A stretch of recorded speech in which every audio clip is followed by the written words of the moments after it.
Horizon Gens, welcome to TierZoo Reaction, and this is the frog tier list.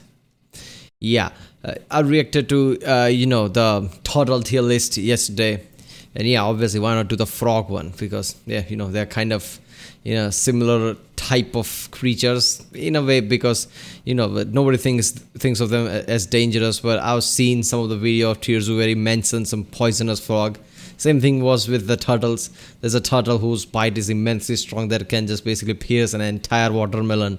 So nobody thinks of turtle as dangerous just like that. Nobody thinks of frogs as dangerous. So this is gonna be a fun video to react to. I'll react to quite a few TierZoo videos already. If you haven't seen them, check out the cast. There's a playlist of for it, TierZoo reaction or something like that. Check out the reaction too, like Internet Historian, Only Sarcastic Production, Real Life Lore, CGP, Kazakazat, and yeah, let's watch this one. This video was sponsored by Curiositystream.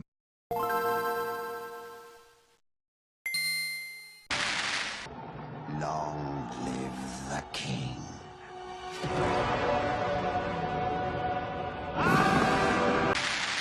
Amphibians are one of the oldest factions What the f was that? in the game. The king.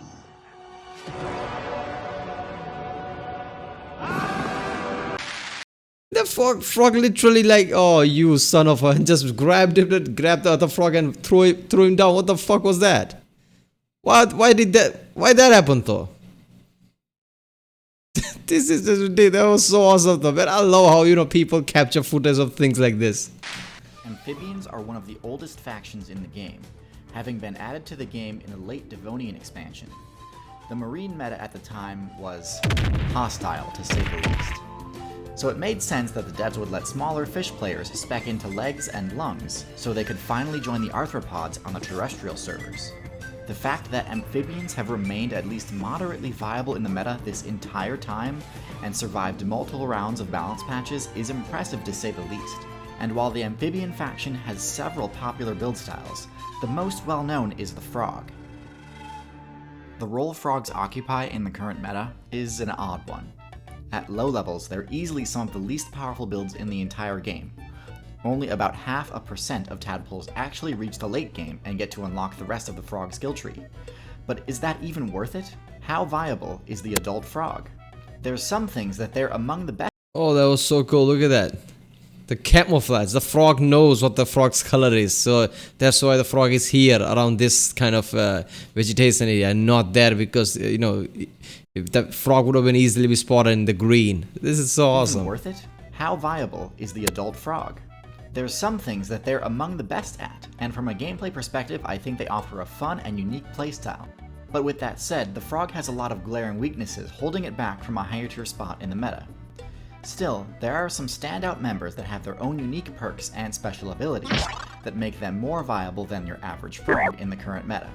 So today, we'll be going over the tier list of the frogs. Is that going to be S tier? Let's discuss the basic archetype and what its main advantages and disadvantages are. I'm not gonna lie, I would be surprised if there's an S tier frog, because there was no, I guess, S tier turtle, right? Yeah, there was no. The S tier frog, that would be surprising. Taking a quick look at the frog stats, we can pretty easily see that there are a lot of shortcomings here. The frog player base has spec'd into skin that offers stamina regeneration in the water, since it can directly exchange oxygen with its surroundings when wet. This is a useful ability, especially given how costly the frog's jump is in terms of stamina. However, this skin offers nothing in terms of defense and is easily pierced by any attack. The frog also lacks any form of damage boosting abilities, having no teeth to boost its bite damage and no horns or spikes to power up its body slam damage, giving it one of the lowest power stats in the game. What the that was so good, man. Look at that. The frog came to attack that bug. The bug literally turned around and stared at it like, really? And the frog runs away. Slam damage, giving it one of the lowest power stats in the game. Look at that. It does somewhat make up for this with its strong grab, but seeing as this is useless against players in or above the frog's weight class, this doesn't factor into the frog's general power level since it's so matchup dependent. Their intelligence stat isn't much to boast about either, having one of the simplest brain structures of any vertebrate. Now, for some positives, the frog's stealth in most cases is above average. Cryptic coloration is already a good start, and when combined with the fact that their eyes protrude enough to let them remain almost completely submerged while keeping their vision above water, frogs can be pretty stealthy. This plays nicely with the frog's other decent stat, their mobility. The frog's basic movement speed is quite low, definitely not enough to let them escape an attack or chase down prey. However, the frog build relies almost exclusively on unconventional movement options. I like how, amphibians or crocodiles have the same thing. I mean, their eyes can just stick out and basically stay underwater, disguising itself, and just the frog does the same thing. They're both amphibian, right? Yeah. So, yeah, and they're also stealthy. They creep on people. Look at that here, this frog. Same thing with the crocodile. Their webbed feet give them fairly high swim speed, which is pretty important for escaping attacks underwater. Some frogs also have cling pads, which allow them to climb almost any surface with ease. They aren't speedy climbers, but the range of surfaces they can climb is impressive. However, obviously the frog's best and most important Frog movement ability that's is the their thing jump, that... which is by far the best of any vertebrate and second only to the grasshopper in terms of relative distance. This jump ability constitutes the core gameplay of the frog build, but is this actually a worthwhile ability? As an escape option, I think it's good in the right situation, specifically if there's good cover nearby. However, it's not that useful when caught out in the open. While over short distances, it makes the user extremely difficult to catch. Its high stamina cost means that if safety is far away, it's likely you'll burn through all of your stamina before you get there, giving... Man, the cat is only playing. I thought cat would try to attack it. No, cat is just playing. Just annoying the frog, I guess. your attacker time to catch up.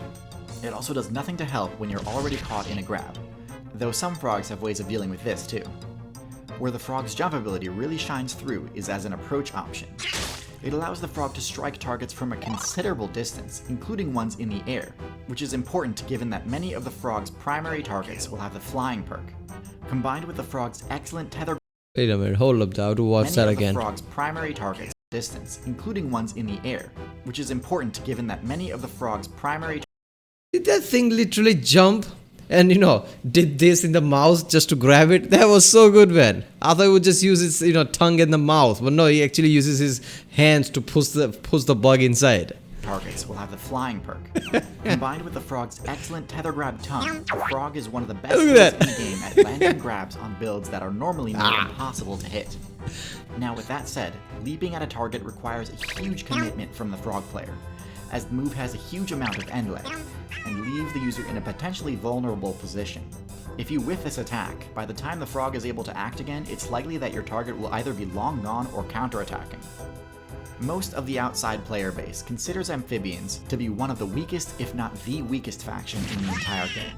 Their abysmal environmental and disease-resistant stats make them extremely vulnerable to shifts in the meta, including the climate patch that's been recently added to the game.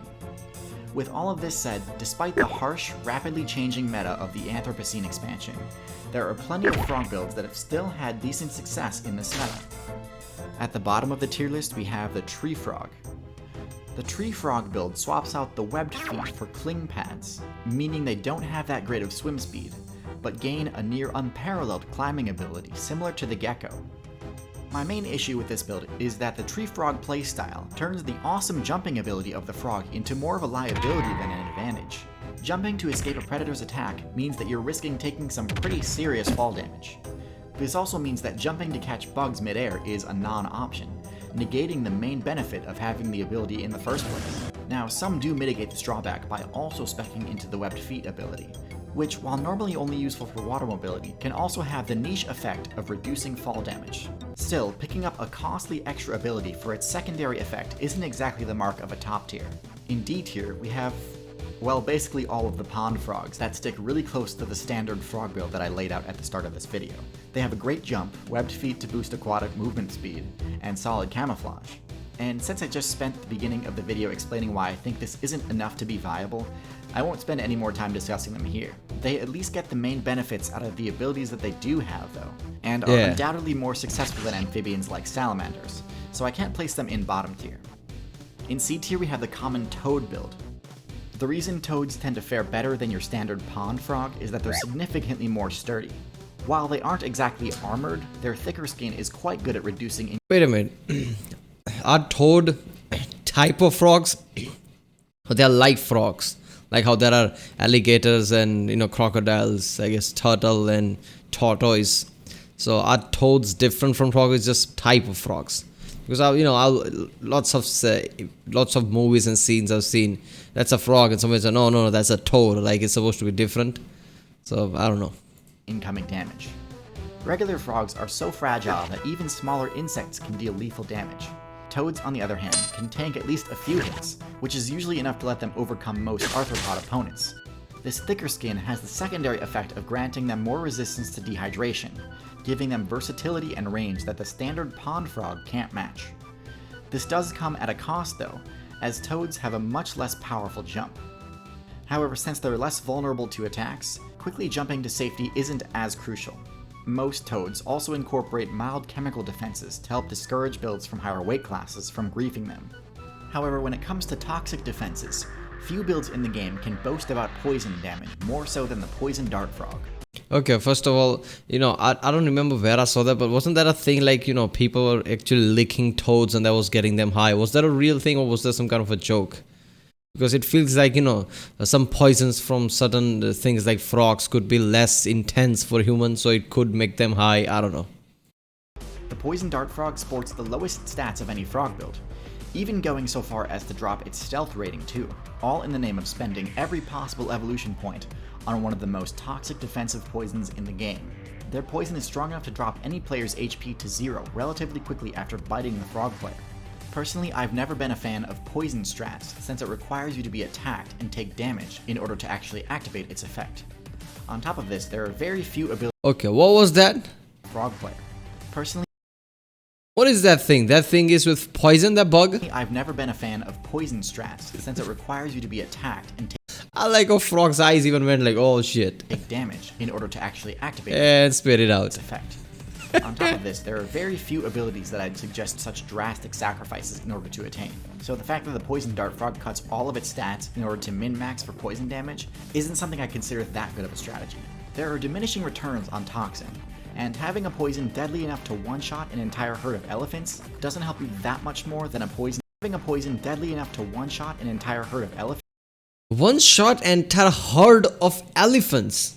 He can't be that powerful, really? So why in the stats he puts the power so low? Does that power just means physical power? Isn't poison is also a form of damage? The power should be high, man. Entire herd of elephants. I didn't know that there are frogs that are that poisonous. I mean, good enough poison, sure. Like hurt big mammals, sure. Elephants, even the humans, monkeys maybe hurt at the certain level. I understand that. One shot entire herds of elephants. That is way too powerful. I didn't know there is a frog that I should be afraid of. I never thought of frogs as lethal, but apparently that is. Look at that. Elephants doesn't help you that much more than a poison that would inflict pain and sickness debuffs onto a mid-sized carnivore. Both achieve the same purpose of discouraging attacks from predator players. Now, if the poison dart frog player base ever specs into fangs and uses this toxin for venom, maybe they'll break into the top tiers. Still, the fact that they can essentially one-shot anyone who attacks them is pretty impressive and earns them an above-average spot on the tier list. In A tier, we have Yeah, okay, I guess it didn't increase the damage because they cannot basically give damage to somebody. They have to be attacked. That's a defense mechanism, okay. the Bullfrog, which is essentially just your basic frog build, but with greatly improved stats. Your average frog is vulnerable to attacks from fish, birds, insects, and snakes. But with their added bulk and power, bullfrogs have solid matchups against That is all high of these, level, I guess. and can even hold their own against powerful predator builds like the house cat. Because of their favorable matchup spread, the bullfrog player base has started to take over pond servers that they don't usually spawn in, which is the hallmark of a high tier build. Yeah. Bullfrogs don't have any special defensive abilities or poison, relying solely on their bulk to carry them. But imagine if they did have poison in addition to their great stats. Well, that's essentially the cane toad build. The stats of a bullfrog combined with the thick skin and poison defense of a toad. The cane toad avoids making the same mistakes as the poison dart frog, investing only a moderate amount of evolution points into toxins, grants the cane toad a poison that's dangerous enough to thwart most predatory builds, without going overboard and wasting evolution points on an overly lethal elephant-slaying toxin that it doesn't need. The efficiency of this build allows it to easily take over and dominate the Australian meta, and in fact, the first video that I ever made on this channel was all about how broken they are. However, that was 3 years ago and the meta is shifting, with some intelligence builds learning the cane toad matchup and using this knowledge to minimize the potential poison damage by attacking only the toad's weak point and avoiding the poison glands. So I wouldn't be that would do surprised it. if the cane toad I mean, yes, basically intelligent predators would know where to strike, so yeah, but still, it is surprising to see that there are frogs that basically can hold up their own. Bullfrog, first of all, the name itself says that whenever an animal has a bowl in front of it, like in the bull shark and things, you know that they are going to be thick. So the bullfrog is basically just bigger, like, you know, level 50 character or something. They're just bigger. And then this thing is just basically that plus poison. toads started to drop down from S tier as intelligence builds expose more of the toad's flaws. Yeah. But as flawed as they are, the frog build has come a long way. The amphibian faction as a whole has very humble beginnings, but the strategies that they pioneered, like swapping their fins for legs and gills for lungs, are still very much relevant to today's meta. If you're interested in learning more about how amphibians and other builds changed the meta, I recommend the documentary Leaps in Evolution, which features some of the highest. Yeah, people, go to curiositystream.com/TierZoo and support this channel. Yeah, frogs, there is an S tier frog. Look at that. I didn't thought that would be the case, but yeah.